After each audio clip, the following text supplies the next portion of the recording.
Bienvenidos a Caminantes Camino. Nos encontramos con Titus Burckhardt, clave espiritual de la astrología musulmana según Ibn Arabi. Capítulo 3.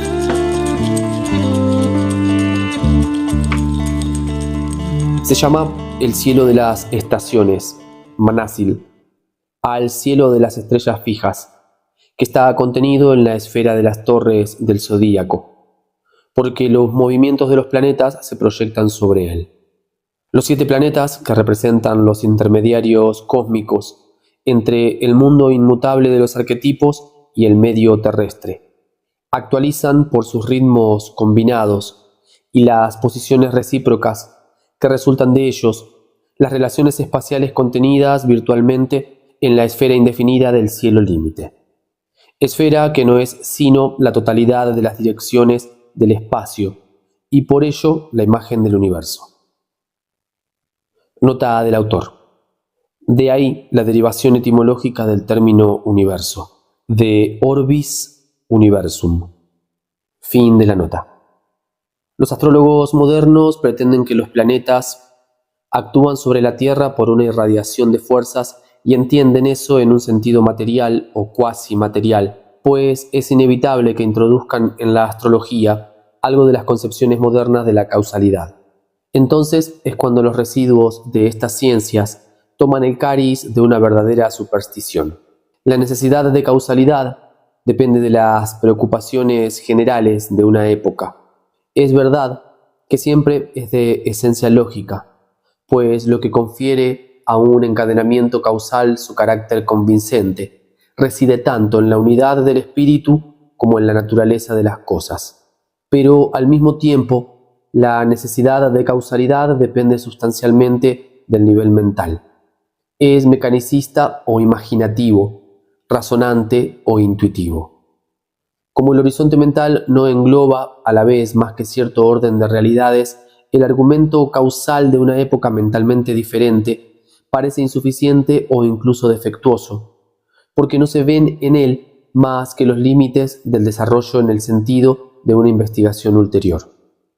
Se olvida con demasiada facilidad que todo encadenamiento causal en el interior de la manifestación es esencialmente simbólico, y que la concepción más amplia y adecuada de la causalidad es precisamente la que es consciente de este simbolismo y lo examina todo desde el punto de vista de la unidad de la existencia.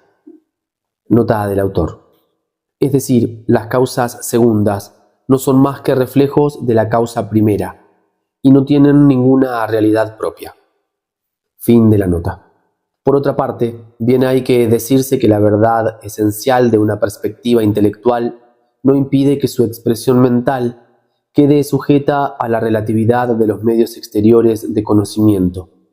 Así, por ejemplo, Ibn Arabi afirma del Sol, el corazón del mundo, que comunica la luz a todos los demás astros, incluso a las estrellas fijas, y que él mismo está iluminado por la irradiación directa e incesante de una revelación divina. Nota del autor. Es un hecho significativo el que el ojo no pueda mirar el sol, que ilumina al mundo entero, sin ser deslumbrado por él. Fin de la nota. Esta concepción es esencialmente verdadera en el sentido de que toda luz sensible tiene su origen en la luz inteligible, de la que el sol es símbolo más evidente. Es verdadera también en el sentido de que las luces de todos los astros son de la misma substancia, como lo reconocen, por lo demás, los astrónomos modernos. Por último, es verdad que el Sol comunica su luz a todos los planetas. En cuanto a las estrellas fijas, hoy se está convencido de que representan fuentes de luz independientes del Sol, y en este punto, la concepción de Ibn Arabi puede parecer errónea. Sin embargo, la función de un maestro en metafísica no implica necesariamente el conocimiento distintivo de todos los ámbitos de la naturaleza. Ibn Arabi solo podía considerar el simbolismo de los conocimientos astronómicos tal como se le presentaban. Eso no quiere decir, sin duda, que su teoría ya no sea válida en cuanto se acepta que las estrellas fijas son luces autónomas en el orden sensible, pues la distinción entre el conjunto de astros regidos por el Sol y la multitud de estrellas fijas aparece solamente como una diferenciación del mismo simbolismo, en el sentido de que el Sol representa el centro de la irradiación de la luz divina para un mundo determinado, mientras que las estrellas fijas simbolizan las interferencias de la luz de un mundo superior. Pero incluso en este caso, se podrá decir que la luz que irradia del Sol es la misma que la que ilumina todos los cuerpos celestes. Esta digresión acerca de las distintas perspectivas según las cuales se puede enfocar la causalidad cósmica era necesaria para situar el papel de los planetas en la astrología y para hacer comprender lo que se debe entender por la influencia de su irradiación. Cualquiera que pueda ser el efecto material o sutil de sus rayos, la penetración contemplativa de la fisionomía del cosmos, los considera más directamente como modos del intelecto en su manifestación macrocósmica, modos que realizan o miden las posibilidades contenidas en la esfera indefinida.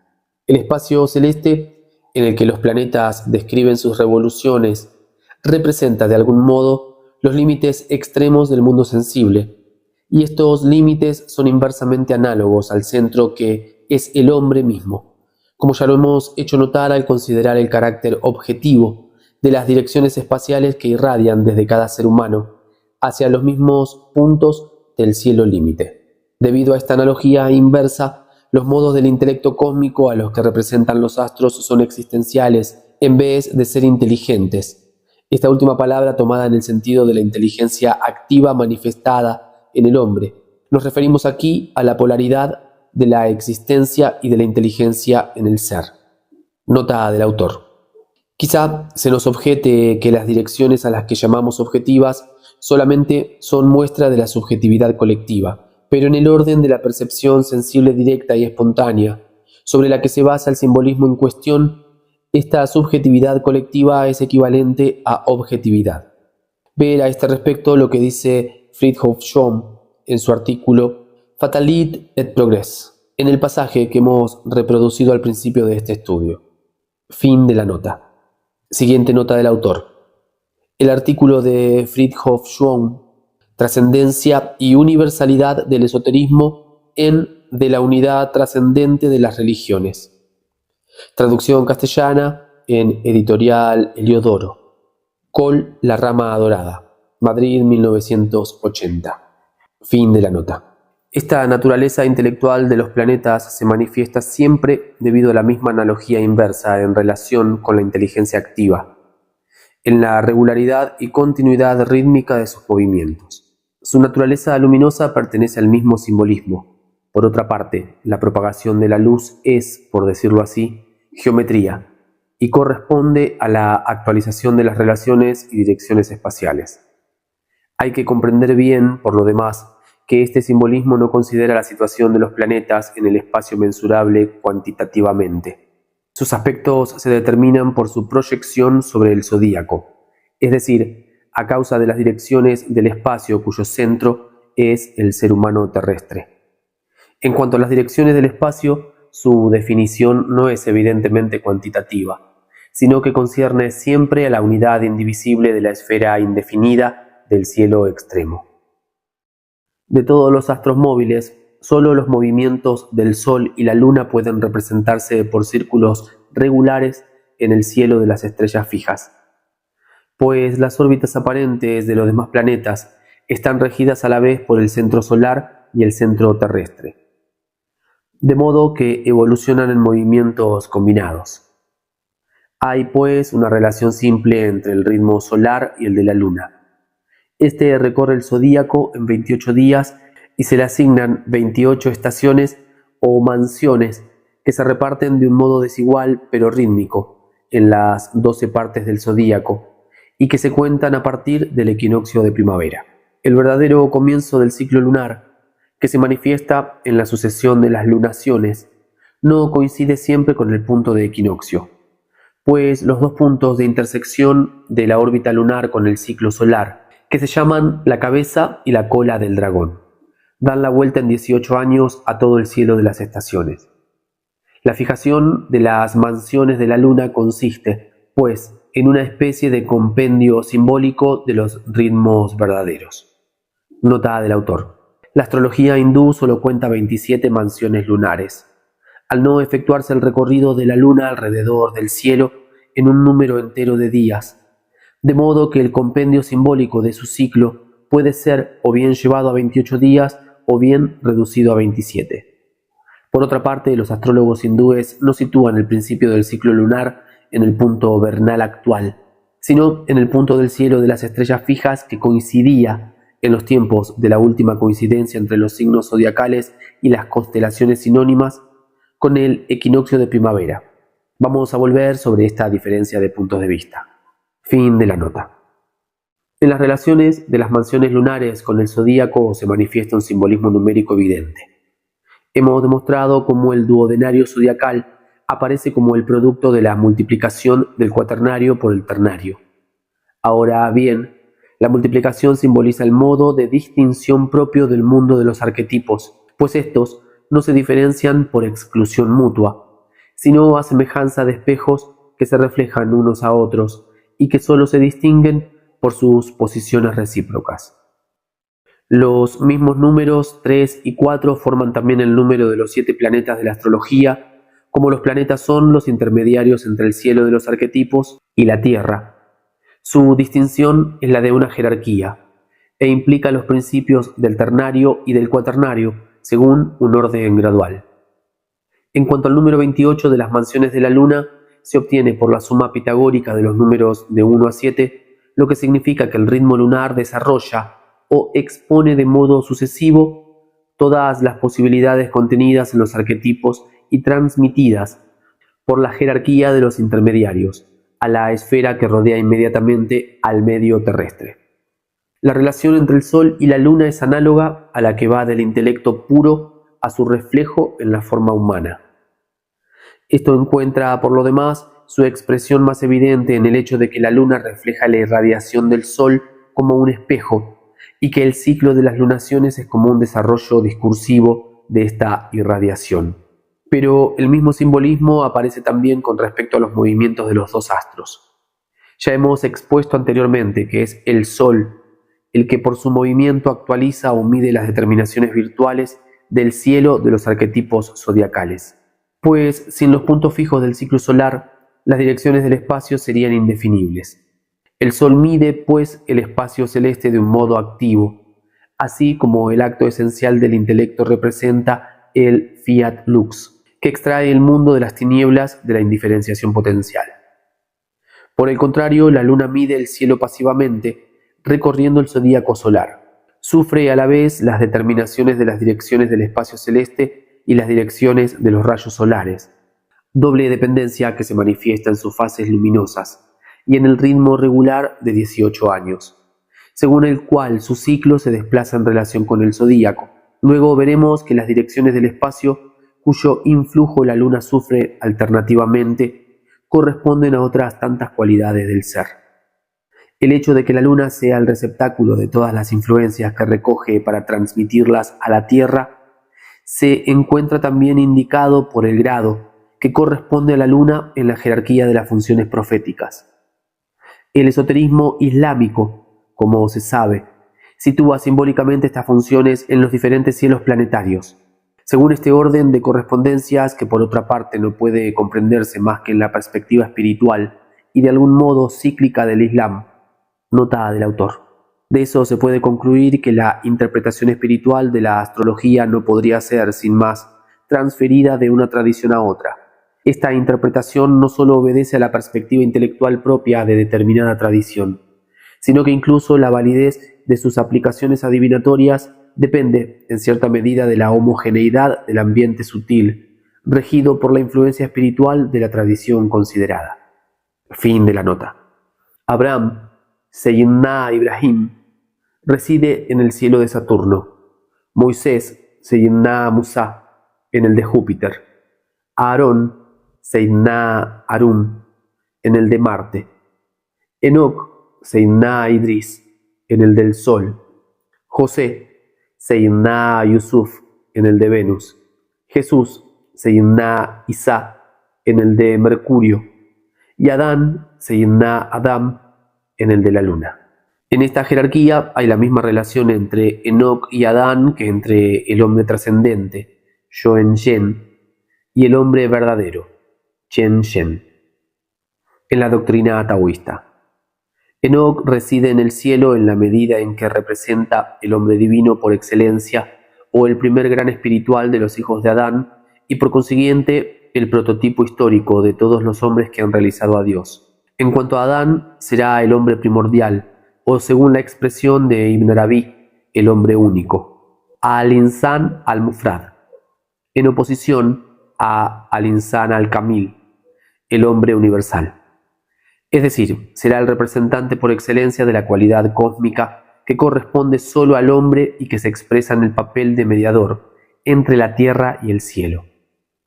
Ibn Arabi compara la luna con el corazón del hombre único que recibe la revelación, Tajalí, de la esencia divina, Dat.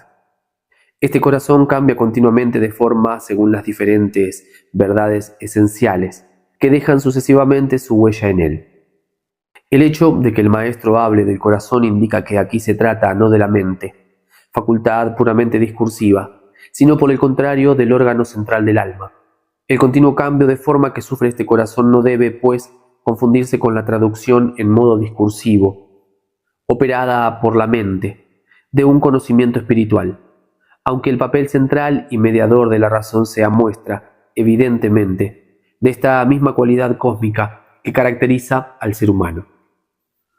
Por otro lado, la descripción de esta renovación continua del corazón, o más bien de su forma, demuestra que no es en todos los aspectos idéntico al polo trascendente del ser, el intelecto, y que está como circunscripto por los límites de la substancia individual, que no puede recibir simultáneamente todos los aspectos implicados en la inagotable actualidad de la revelación esencial, Tajalí Dati. Por eso, la forma sutil del corazón cambia sin cesar, respondiendo sucesivamente a todas las direcciones o polarizaciones espirituales, y este cambio es a la vez comparable a una pulsación y a las fases de la luna.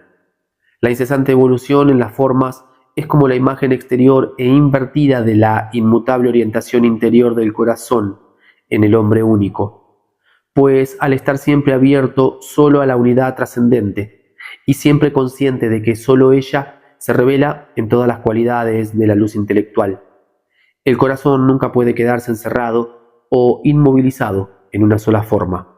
Precisamente en eso consiste el doble aspecto del papel mediador propio del corazón humano.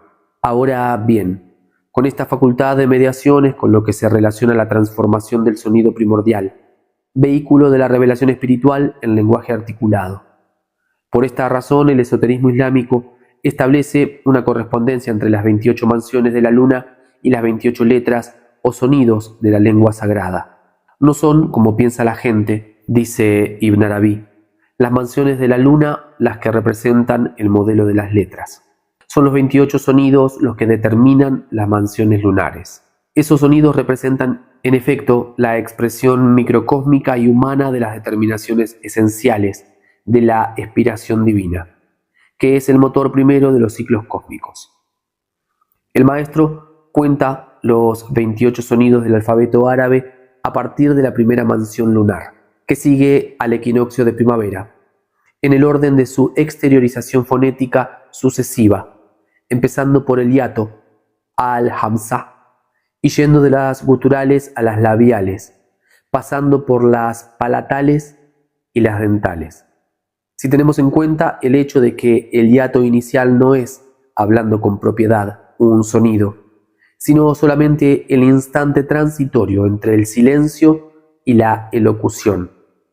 La serie de sonidos que se atribuyen a las mansiones lunares comienza con la ha y termina con la vav, formando estas dos letras el nombre divino Juvá, el símbolo de la esencia una e idéntica en sí misma. Final de la lectura del capítulo número 3. Nos encontramos próximamente para leer el capítulo 4. Muchas gracias por acompañar, por colaborar, compartir el canal, suscribirte, dejarme tu apoyo y colaboración. De serte posible es realmente importante para continuar. Un gran abrazo.